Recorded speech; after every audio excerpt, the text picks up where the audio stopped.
sometimes I wouldn't go fast enough and I would get stuck in this like cramped position that I couldn't get out of. Is that a timing thing?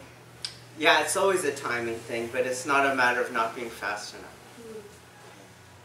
Better than being faster is starting earlier, and better than starting earlier is just to be in communion with the person. If you have to hurry up to get there, you're losing. Okay. Anything else? Any comments? Yes? I was incredibly winded and fatigued from those reps, and it's just so funny because it's not like I can be like, oh, you know, I had to get up and off the ground a bunch of times. I was just sitting in Seiza, and even that is, there's a lot of that disappearing. The disappearing, and it has that, just has a profound effect. And not only that, but then I'm pushing it really hard, and there's no effect on you as far as your ability to move, and your ability to, I guess, disappear, and have that have no negligible effects on the structure, the underlying structure. So that's it. That's what you're trying for, because you are using muscular, okay, and it's exhausting. And we want to learn what we're, for the time being, calling organization. Okay? You compress that, well, what am I organizing? Okay, and then we're going to start talking in poetic terms, ultimately. But we can, at the beginning, realize the musculature is very limiting.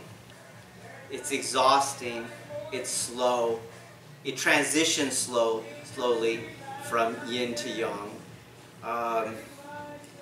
It's going to require that I be stronger than the other guy, right? So it's very limited, tactically speaking, right? So just go there, okay? Get to a point where you start problematizing the raw muscle usage, okay? Now, don't get me wrong, because you'll hear that discourse a lot in Aikido nowadays, and what people now understand as don't use muscle is don't have muscle. First of all, that's not true. Okay? You need muscle to withstand the daily training regimen, which is taxing.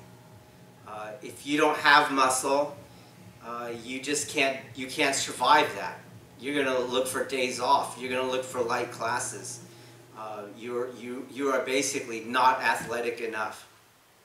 And then secondly, in a fight, hey, I'd rather have a big, huge bicep than no bicep, right? A big, powerful squat than a weak squat, right? Do you get what I'm saying? So it doesn't make sense. But so you hear a lot of current discourse on don't use muscle, and somewhere in there, being a weakling became acceptable, and not being powerful became acceptable. That is so off the mark from what we are talking about. You want power. You need power. You cannot have you cannot even understand yin tactics if your understanding of yin is weakness. It's absolutely, you're going to be 100% off the mark. This is a misunderstanding. So, yin has its power, and it's made more powerful by yang. And the inverse is true as well. Yang has its power, and it's made more powerful by yin, not weak. So, we just want to say, okay, I got to be strong because I got to train and I got to deal with the battery that's happening to my body every day, and all the mistakes that I have to make to improve. Being stronger is going to have me be able to endure that beating longer and have me heal faster. And that gives me more time on the mat, and that allows me to advance. So you have to be strong.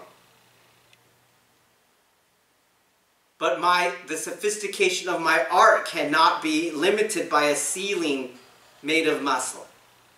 There's something else. And I'm trying to figure that out. That's what you have to do as a deshu. I'm trying to figure that out. What was that? I felt that. That right now in my mind is physically impossible. There's no bracing angle. There's no backup mass. I had all the backup mass. I had the weight. I weigh how much more than that guy. I should have been able to move that arm and I can't. I'm getting tired on top of it all.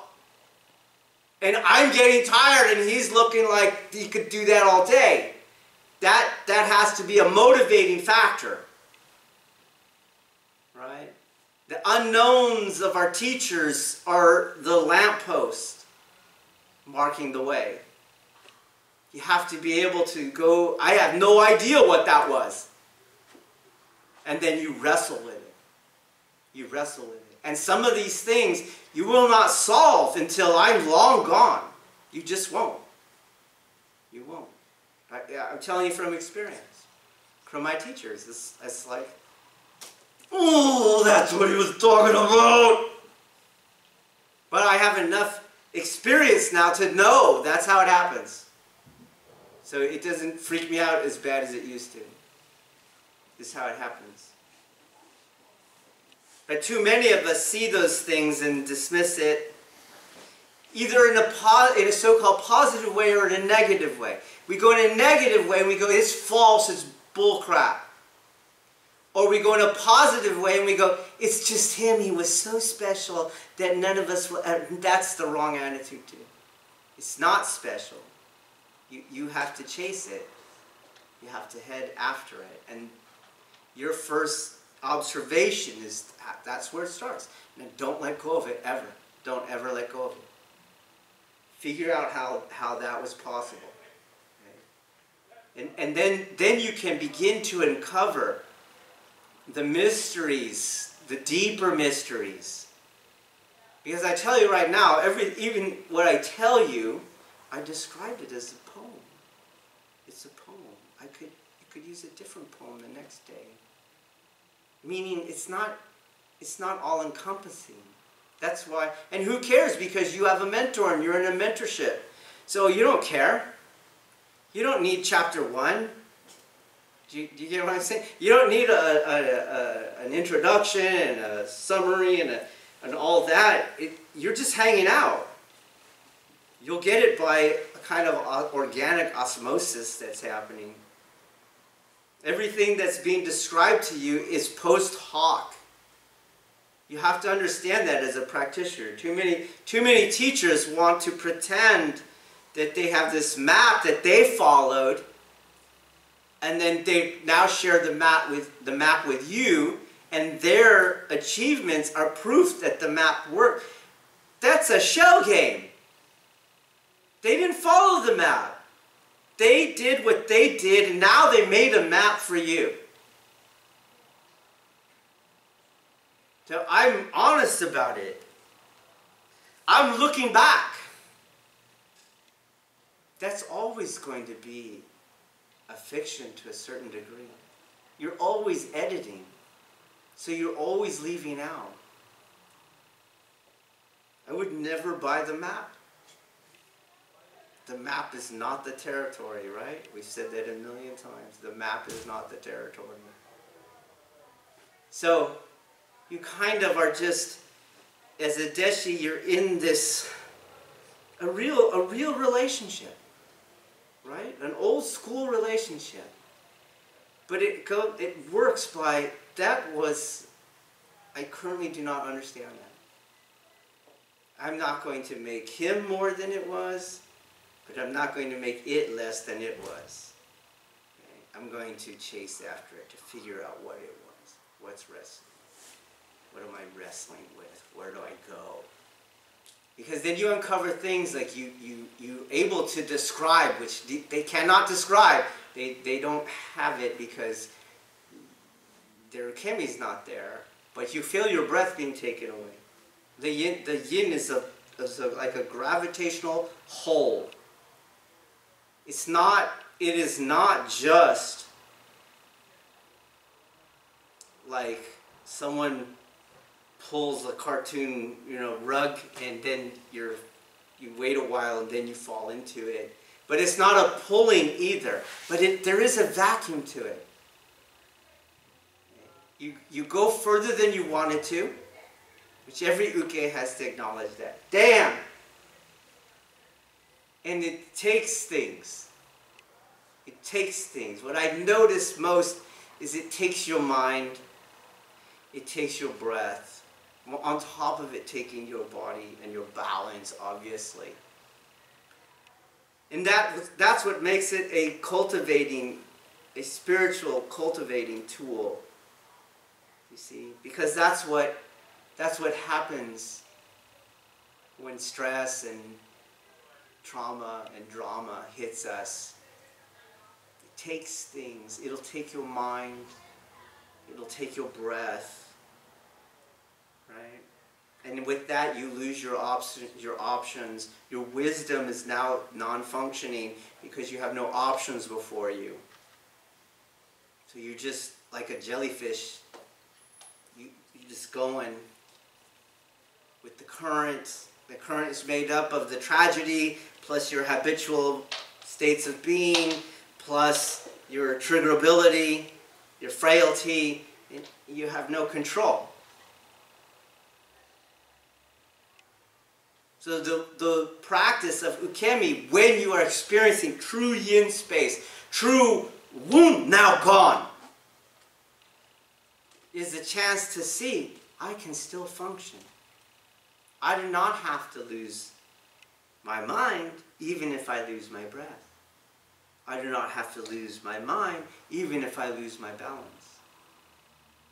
Whether I'm upside down or right side up or going to the left or going to the right, my mind is not at the whim and mercy of those things.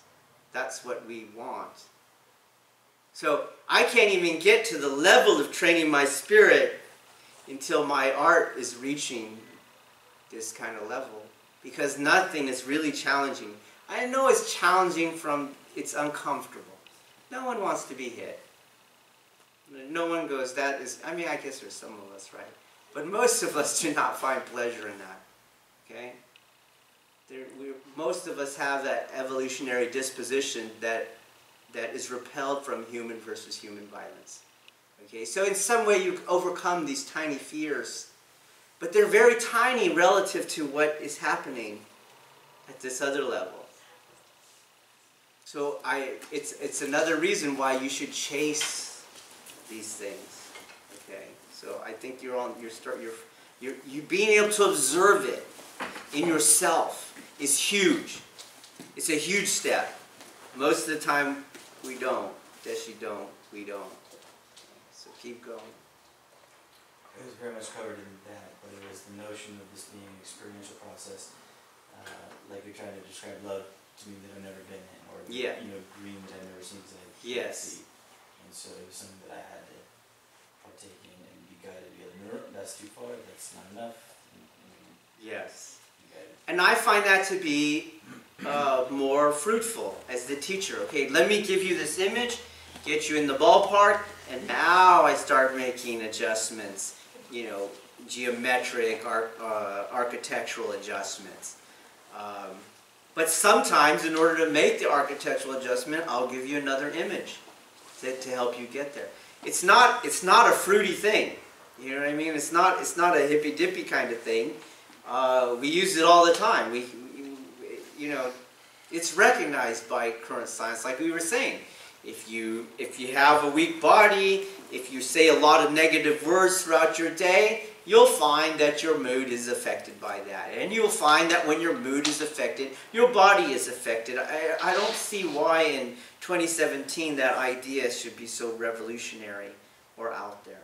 We're just using that in which was had long existed in these schools of thought.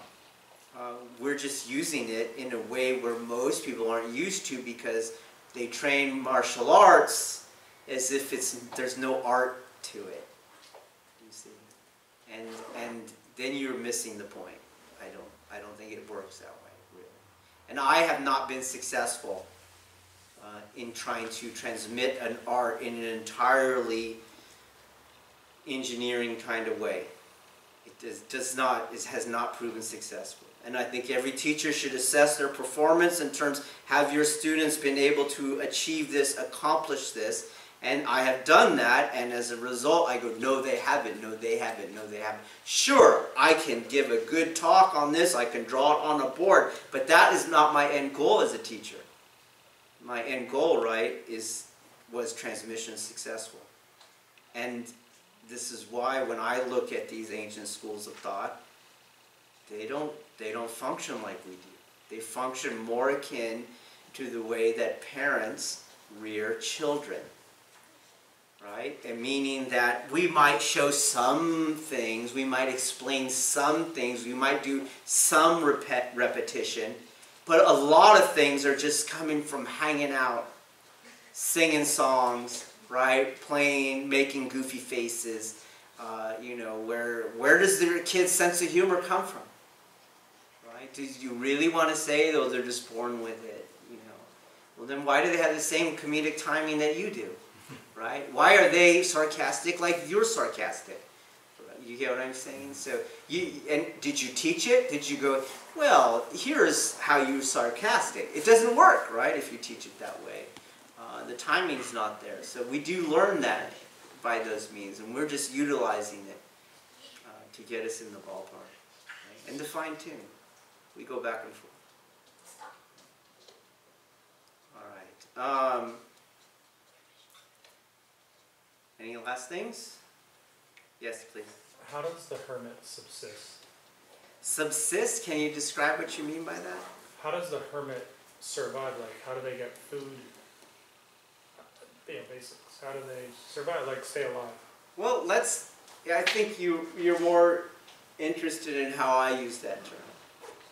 You want to know what I mean when I speak of hermits. So, what that person is to me is the person who is not participating in the various economic markets that surround a teaching. So they're not interested in material capital.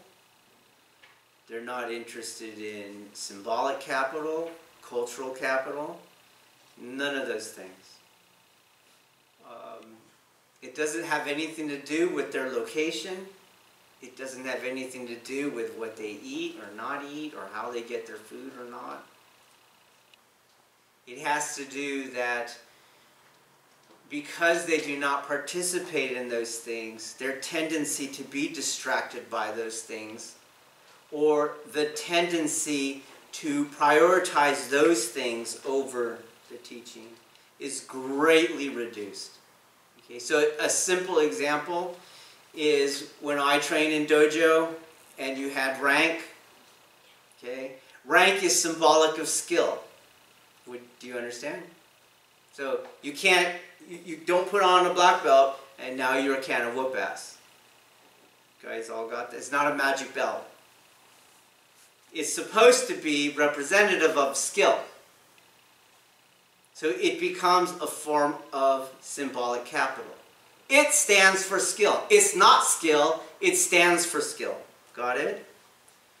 So in dojo that I've trained in over the decades, you don't have daily training in most cases.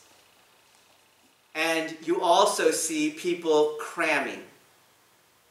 So the test is next week. People you haven't seen all week or all month, now here they come. The dojo's packed.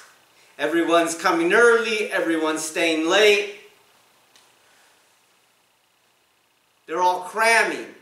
Are they trying to get better or are they trying to get the belt? They're trying to get the belt. If they were trying to get better, they'd be doing that every week, regardless of the belt. So the hermit is someone who does not do that. If you take a title, the title is supposed to represent understanding. Same kind of thing. What happens to people is they stop finding or seeking understanding, and they start seeking the title instead. So let's take the basics. Kihon waza. 1kyo, 2kyo, 3kyo. You go to this 8th dan, Shihan, those are titles. What do you do? 1kyo, 2kyo, 3kyo. Well, what do you need for the title? You just need 1kyo, you need that. You can't, what does understanding mean? What does, the same way that you have a black belt, what does skill mean? The other symbolic capital chaser just stops with what's a black belt, what's a Shihan. We want to know what is understanding. And to me, if the apex of your practice is still Kihon, I don't think you even have Kihon. If I don't have something to build on top of my basic techniques, I don't have basic techniques. Just like if I don't have a basement until I have a top floor and another floor and another floor. Do you understand? If I just have this thing that's underground, it's not a basement, it's a bunker. But we see too many people claiming understanding, but it's limited. It's limited because it's not understanding, it's just title. So I use that term that way. And what I ask all of you to do is to never get stuck on those fictions. They're not real.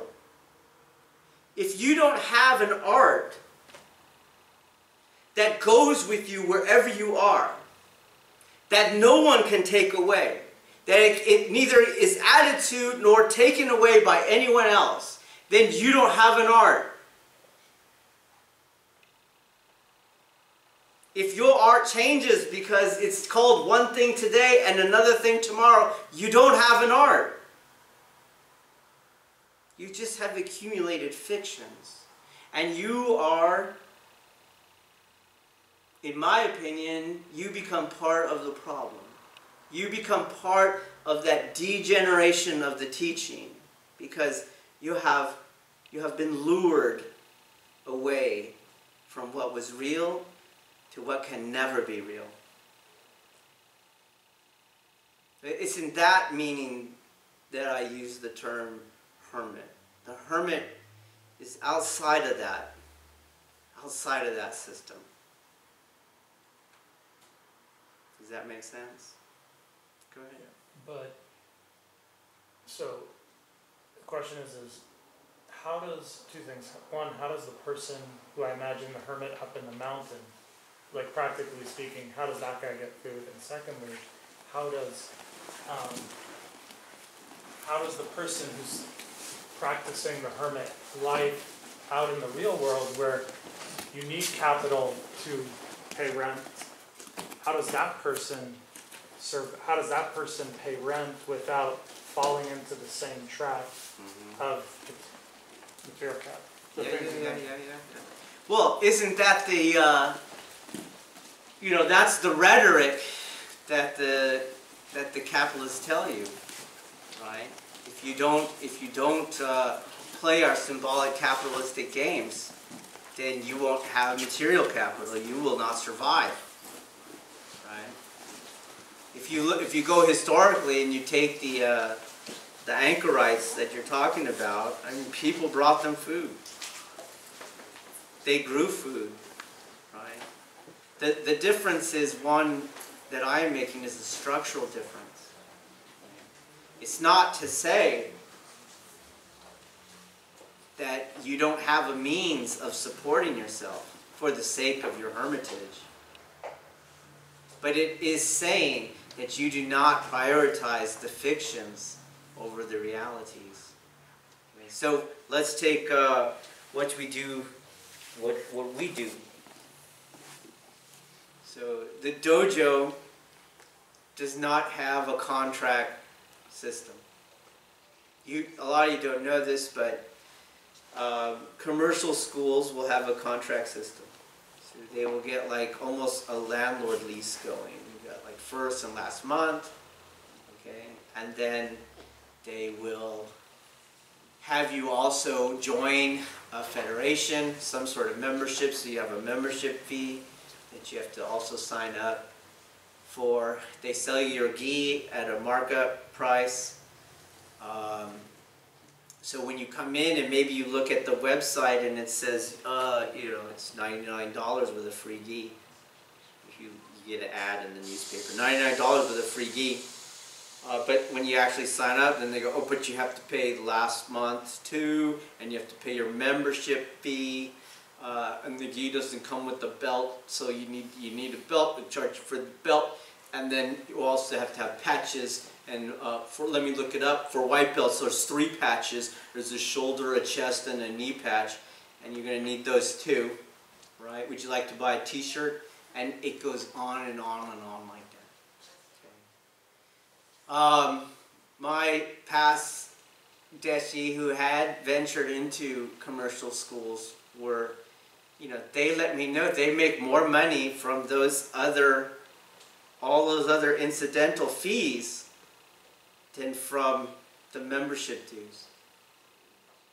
Because there's a test too every month. With tests you have to pay a testing fee. Then maybe you get a new belt, so you have to buy the belt. Then maybe a new color gi you get to wear. And this one's black. Don't you want to dress like a ninja? Right? And the next one's red. Oh, red, that's like the dragon, right? Okay, I gotta get that red one. Blue, my teacher wears blue, I'm going to wear blue. And so you get all these other fees that you have to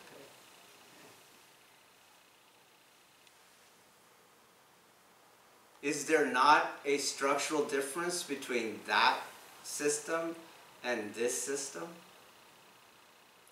But is this system not paying its rent? No, it is paying its rent. It is paying its rent. Does this system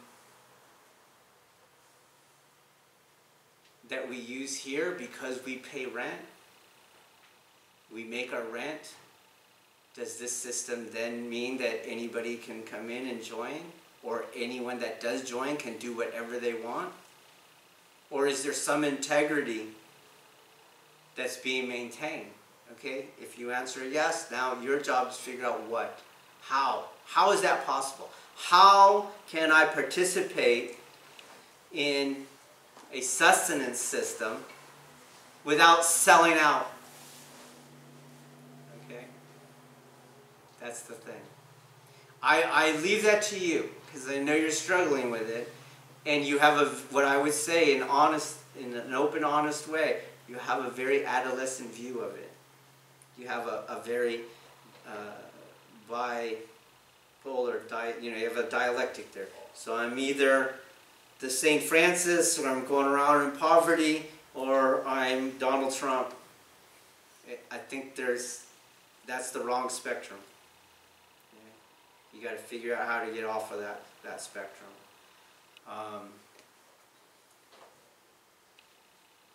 It's not easy.